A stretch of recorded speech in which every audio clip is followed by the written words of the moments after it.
अजित पवारांनी 70,000 कोटींचा सिंचन घोटाळा केला असा आरोप भाजप करतं. मात्र आता अजित पवारांनीच भाजप आणि शिवसेनेवर सिंचन घोटाळ्याचा आरोप केलाय. नेमकं हे प्रकरण कधीचं आहे पाहूया.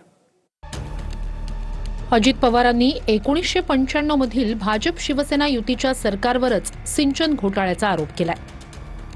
महापालिका निवडणुकीच्या प्रचारात अजित पवारांनी 1995च्या युती सरकारमधील मुद्दा उकरून काढला.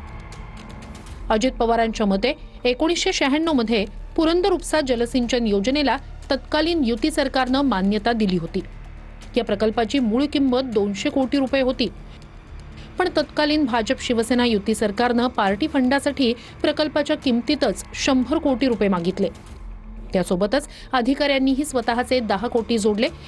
त्यामुळे 200 कोटींच्या प्रकल्पाची किंमत तब्बल 310 कोटी झाली असा आरोप अजित पवारांनी केलाय.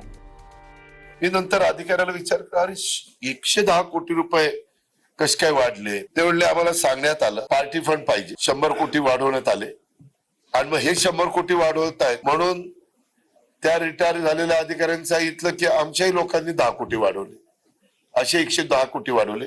वास्तविक ते काढलं असतं तर अक्षरशः हाहाकार माजला असता, कारण सही पुरावे होते, सह्या होत्या फाईलवर.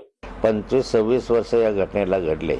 26 वर्षानंतर अजितदादांनी आता वक्तव्य करणं म्हणजे कोणत्या हेतून केलेलं आहे हे समजायला मार्ग नाही. ते न करणं म्हणजे अप्रत्यक्षरित्या भ्रष्टाचाराला संरक्षण देण्यासारखं.